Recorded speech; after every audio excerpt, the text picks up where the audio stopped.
आता हूं सुनो रथ से लिखी हुई कुर्बानी, जिसके कारण मिट्टी भी चंदन है राजस्थानी। रावल रत्न सिंह को छल से कैद किया खिलजी ने, कालजयी मित्रों से मिलकर दगा किया खिलजी ने। खिलजी का चित्तौड़ दुर्ग में एक संदेशा आया, जिसको सुनकर शक्त शौर्य पर फिर अंधियारा छाया।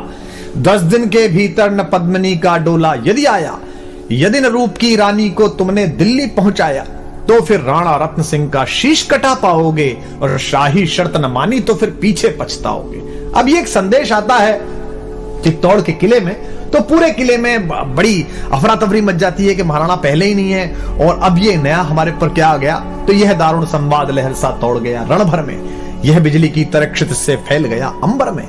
महारानी हिल गई, शक्ति का सिंहासन डोला था सतीत्व मजबूर जुल्म विजयी स्वर में बोला था। रुष्ट हुए बैठे थे सेनापति गोरा रणधीर, जिनसे रण में भय खाती थी खिलजी की शमशीर। अन्य अनेकों मेवाड़ी योद्धागढ़ छोड़ गए थे, रत्न सिंह की संधि नीति से नाता तोड़ गए थे, पर रानी ने प्रथम वीर गोरा को खोज निकाला। वन वन भटक रहा था मन में तिरस्कार की ज्वाला। यह लोक श्रुति है कि महारानी स्वयं घोड़े पर सवार होकर अपनी अंगरक्षिकाओं को लेकर, कोई विश्वस्त साथियों को लेकर जंगल जंगल गई और एक जगह पर उन्हें एक पेड़ के नीचे सेनापति गोरा तलवार लिए मिल गए। तो वहां उनसे उन्होंने बात की, पर रानी ने प्रथम वीर गोरा को खोज निकाला। वन वन भटक रहा था मन में तिरस्कार की ज्वाला। गोरा से पद्मिनी ने खिलजी का पैगाम सुनाया, गोरा को पद्मिनी ने खिलजी का पैगाम सुनाया, मगर वीरता का अपमानित ज्वार नहीं मिट पाया।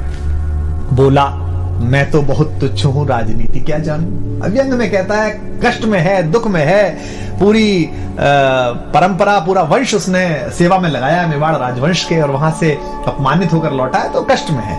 तो सेनापति कहता है कि बोला, मैं तो बहुत तुच्छ हूं, राजनीति क्या जानूं, निर्वासित हूं, राज मुकुट की हट कैसे पहचानूं। बोली पद्मिनी, समय नहीं है वीर क्रोध करने का, अगर धरा की आन मिट गई घाव नहीं भरने का। दिल्ली गई पद्मिनी तो फिर पीछे पछताओगे, जीते जी रजपूती कुल को दाग लगा जाओगे। राणा ने जो किया कहा वह माफ करो सेनानी, यह कह गोरा के चरणों पर झुकी पद्मिनी रानी। अब पद्मिनी, महारानी पद्मिनी, मेवाड़ राजवंश की आभा, मेवाड़ राजवंश की ज्योति, वो सेनापति को प्रणाम कर रही है चरणों में झुक के। ये क्या दृश्य है ये क्या करती हो गोरा, पीछे हट बोला। और रजपूती गरिमा का फिर धधक उठा था शोला। महारानी हो तुम सिसोदिया कुल की जगदम्बा हो, प्राण प्रतिष्ठा एक लिंग की ज्योति अग्निगंधा हो। किन शब्दों से सम्मानित कर रहा है महारानी को। वो उस समय कैसी स्थिति रही होगी महारानी की कि पति कैद में है, जहां जंगल में हूं, लेकिन वो उनको बता रहा है कि आप कौन हो। महारानी हो तुम सिसोदिया कुल की जगदम्बा हो, प्राण प्रतिष्ठा एक लिंग की ज्योति अग्निगंधा हो। जब तक गोरा के कंधे पर दुर्जय शीश रहेगा। और ये प्रतिज्ञा भारतीय इतिहास में देखिए तो पिता में भीष्म ने जो कहा था, लेकिन ये दूसरी बार हो रहा है कि मृत्यु से वो कह रहे, कहते हैं कि जब तक गोरा के कंधे पर दुर्जय शीश रहेगा, महाकाल से भी राणा का मस्तक नहीं कटेगा। तुम निश्चिंत रहो महलों में देखो समर भवानी, और खिलजी देखेगा केसरिया तलवारों का पानी। खिलजी देखेगा केसरिया तलवारों का पानी। राणा के सकुशल आने तक गोरा नहीं मरेगा, एक पहर तक सिर कटने पर भी धड़ युद्ध करेगा। एक लिंग की शपथ, महाराणा वापस आएंगे, महाप्रलय के घोर प्रबंजन भी न रोक पाएंगे। शब्द शब्द मेवाड़ी सेनापति का था तूफानी, और शंकर के डमरू में जैसे जागी वीर भवानी, जिसके कारण मिट्टी भी चंदन है राजस्थानी। दोहराता हूं सुनो रक्त से लिखी हुई कुर्बानी। खिलजी मचला था पानी में आग लगा देने को, पर पानी प्यासा बैठा था ज्वाला पी लेने को। गोरा का आदेश हुआ, सज गए 700 डोले, और बांकुरे बादल से गोरा सेनापति बोले, खबर भेज दो खिलजी पर पद्मिनी स्वयं आती है, अन्य 700 सखियां भी वो संग लिए आती है। स्वयं पद्मिनी ने बादल का कुमकुम तिलक किया था, दिल पर पत्थर रखकर भीगी आंखों से विदा किया था। एक युवा तेजस्वी योद्धा और मातृवत मां पद्मिनी ने जब उसे विदा किया होगा, दृश्य देखिए। और 700 सैनिक जो यम से भी भिड़ सकते थे, हर सैनिक सेनापति था, लाखों से लड़ सकते थे, एक एक कर बैठ गए। सज गई डोलियां पल में, मर मिटने की होड़ लग गई थी मेवाड़ी दल में। हर डोली में एक वीर था, 4 उठाने वाले, पांचों ही शंकर के गण की तरह समर मत वाले। पांचों ही अपने आप में अद्भुत थे। बजा कूच शंख सैनिकों ने जयकारी लगाई, हर हर महादेव की ध्वनि से दशों दिशा लहराई। गोरा बादल के अंतस में जगी ज्योति की रेखा, मातृभूमि चित्तौड़ दुर्ग की ओर फिर जी भर कर देखा। मातृभूमि चित्तौड़ दुर्ग को फिर जी भर कर देखा। कर अंतिम प्रणाम घोड़ों पर चढ़े सुभग अभिमानी, उन्हें पता है कि वो जहां जा रहे हैं वहां से जीवित वापस आना बहुत मुश्किल है। कर अंतिम प्रणाम घोड़ों पर चढ़े सुभट अभिमानी, देशभक्ति की निकल पड़े लिखने को अमर कहानी, जिसके कारण मिट्टी भी चंदन है राजस्थानी, दोहराता हूं सुनो रक्त से लिखी हुई कुर्बानी। जा पहुंचे डोलियां एक दिन खिलजी की सरहद में, उधर दूत भी जा पहुंचा खिलजी के रंग महल में। बोला शहनशाह पद्मिनी मलिका बनने आई है, रानी अपने साथ हुस्न की कलियां भी लाई है, एक मगर फरियाद फकत उसकी पूरी करवा दो, राणा रतन सिंह से केवल एक बार मिलवा दो। खिलजी उछल पड़ा यह कह फौरन हुक्म दिया था, खिलजी उछल पड़ा यह कह फौरन हुक्म दिया था, बड़े शौक से मिलने का शाही फरमान दिया था। बस एक बार भेंट करना चाहती हैं। अब भेंट में क्या था कि महारानी के डोले में कविता कहती है कि एक लोहार बैठा हुआ था और साथ में ये गए थे सेनापति जी ताकि वो बेड़िया काट सके। वह शाही फरमान दूत ने गोरा तक पहुंचाया। गोरा झूम उठे क्षण बादल को पास बुलाया, बोले बेटा वक्त आ गया अब कट मरने का, बोले बेटा वक्त आ गया है अब कट मरने का, मातृभूमि मेवाड़ दरा का दूध सफल करने का।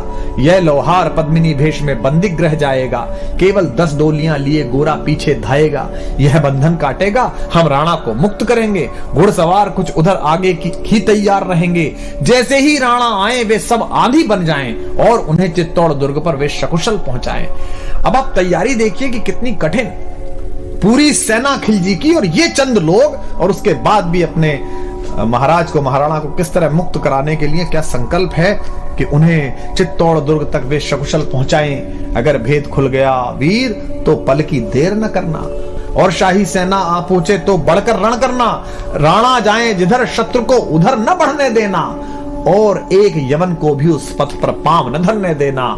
मेरे लाल लाड़ले बादल आन न जाने पाए, तिल तिल कट मरना मेवाड़ी मान न जाने पाए। ऐसा ही कोगा काका रजपूती अमर रहेगी, बादल की मिट्टी में भी गौरव की गंध रहेगी। क्या तो गोरा है और क्या उसका भतीजा बादल है। ऐसा ही होगा काका रजपूती अमर रहेगी, बादल की मिट्टी में भी गौरव की गंध रहेगी। तो फिर आ बेटा बादल सीने से तुझे लगा लूं, हो न सके शायद अब मिलना अंतिम लाड़ लड़ा लूं। यह कह बाहों में भरकर बादल को गले लगाया, धरती कांप गई अंबर का अंतस मन भर आया। सावधान कह पुनः बढ़े पथ पर गोरा सेनानी, ऐसा ना हो जाए कमजोर हो जाए, इसने कहा सावधान कह पुनः बढ़े पथ पर गोरा सेनानी। पहुंच लिया झट से मुड़कर बूढ़ी आंखों का पानी, पहुंच लिया झट से मुड़कर बूढ़ी आंखों का पानी, जिसके कारण मिट्टी भी चंदन है राजस्थानी, दोहराता हूं सुनो रक्त से लिखी हुई कुर्बानी। तो अब योजना का क्रियान्वयन देखिए आप कि गोरा की चातुरी चली राणा के बंधन काटे, छांट छांट कर शाही पहरेदारों के सर काटे। लिपट गए गोरा से राणा गलती पर पछताए। क्या लगा होगा महाराणा को कि जिस सेनापति पर शंका की, जिस सेनापति को स्वीकार नहीं की उसकी बात, आज वो आपातकाल में काम आया। लिपट गए गोरा से राणा गलती पर पछताए, सेनापति की नमक हलाली देख नयन भर आए। पर खिलजी का सेनापति पहले से ही शंकित था, उसे अंदाजा था कि कुछ गड़बड़ है। ऐसे लोग नहीं है जो इतने आराम से मान जाएंगे ये कि रानी आ रही है और उसकी सखियां आ रही हैं, उसको संकट था। पर खिलजी का सेनापति पहले से ही शंकित था, वह मेवाड़ी चट्टानी वीरों से आतंकित था। जब यह मिलन लखा समझ पद्मिनी नहीं आई है, मेवाड़ी सेना खिलजी की मौत साथ लाई है। पहले से तैयार सैन्य दल को उसने ललकारा, निकल पड़ा टिड्डी दल, रण का बजने लगा नगाड़ा। दृष्टि फिरी गोरा की मानी, राणा को समझाया, रण मतवाले को रोका, जबरन चित्तौड़ पठाया कि आप तो जाई। राणा चले तभी शाही सेना लहरा कर आई। राणा इधर चले, उधर से शाही सेना को संकेत हुआ, कह रही है तो राणा को इन्होंने मुक्त करा लिया। राणा चले तभी शाही सेना लहरा कर आई, खिलजी की लाखों नंगी तलवारें पड़ी दिखाई। खिलजी ललकारा, दुश्मन को भाग न जाने देना, रत्न सिंह का शीश काटकर ही वीरो दम लेना। टूट पड़ो मेवाड़ी शेरों, बादल सिंह ललकारा, हर हर महादेव का गर्जा नववेदी जयकारा। निकल डोलियों से मेवाड़ी बिजली लगी चमकने, काली का खप्पर भरने तलवारें लगी खटकने। राणा के पथ पर शाही सेनापति तनिक बढ़ा था, पर उस पर तो गोरा हिमगिरी सा अड़ा खड़ा था। कहा जफर से, एक कदम भी आगे बढ़ न सकोगे, यदि आदेश न माना तो कुत्ते की मौत मरोगे। रत्न सिंह तो दूर, न उनकी छाया तुम्हें मिलेगी, दिल्ली की भीषण सेना की होली अभी चलेगी। यह कह महाकाल बनकर गोरा रण में हुंकारा, लगा काटने शीश समर में बही रक्त की धारा। खिलजी की असंख्य सेना से गोरा घिरे हुए थे, पर वे मानो रण में मृत्युंजय बने हुए थे। इतने सारे सैनिक और एक योद्धा, पुण्य प्रकाशित होता है जैसे अगणित पापों से, फूल खिला रहता असंख्य कांटों के संतापों से। वो मेवाड़ी शेर अकेला लाखों से लड़ता था, बड़ा जिस तरफ वीर उधर ही विजय मंत्र पढ़ता था। इस भीषण रण से दहली थी दिल्ली की दीवारें, गोरा से टकरा कर टूटी खिलजी की तलवारें। मगर कयामत देख अंत में छल से काम लिया था, गोरा की जंघा पर अरी ने छिपकर वार किया था, पैर पर तलवार मार दी। जो ही गिरे वीरवर गोरा जफर सामने आया, शीश उतार दिया धोखा देकर मन में हर्ष आया। मगर वाहरे मेवाड़ी गोरा का धड़ भी दौड़ा, किया जफर पर वार की जैसे सिर पर गिरा हथौड़ा। एक बार में ही शाही सेनापति चीर दिया था, जफर मोहम्मद को केवल धड़ ने निर्जीव किया था। जो ही जफर कटा शाही सेना का साहस लर्जा, काका का धड़ लख बादल सिंह महारुद्र सा गरजा। अरे कायरो नीच बांगड़ो छल में रण करते हो, किस बूते पर जवा मर्द बनने का दम भरते हो।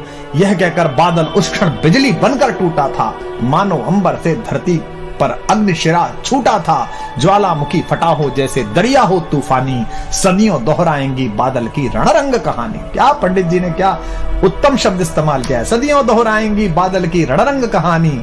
अरिका भाला लगा पेट में आते निकल पड़ी थी, जख्मी बादल पर लाखों तलवारें खिंची खड़ी थी। कसकर बांध लिया हाथों को केसरिया पगड़ी से, पेट फट गया और पगड़ी उतारी और इस पर बांधी। रंचक डिगा न वह प्रलयंकर, सम्मुख मृत्यु खड़ी से। अब बादल तूफान बन गया, शक्ति बनी फौलादी, मानो खप्पर लेकर मैं रण में लड़ती हो आजादी। उधर वीरवर गोरा का धड़ अरिदल काट रहा था, उधर वीरवर गोरा का धड़ अरिदल काट रहा था, और इधर बादल लाशों से भूतल पाट रहा था। आगे पीछे दाएं बाएं जमकर लड़ी लड़ाई, उस क्षण समर भूमि में लाखों बादल पड़े दिखाई। मगर हुआ परिणाम अंत में वही कि जो होना था, उनको तो कण कण अरियों के शोणित में धोना था। मेवाड़ी सीमा में राणा सकुशल पहुंच गए थे, गोरा बादल तिल तिल एक एक कर मिटे सभी मेवाड़ी वीर सिपाही। रत्न सिंह पर लेकिन रंचक आंच न आने पाई, गोरा बादल के शव पर भारत माता रोई थी। क्या क्या युद्ध है, क्या युद्ध है। गोरा बादल के शव पर भारत माता रोई थी, उसने अपनी दो ज्वलंत प्यारी मणियां खोई थीं।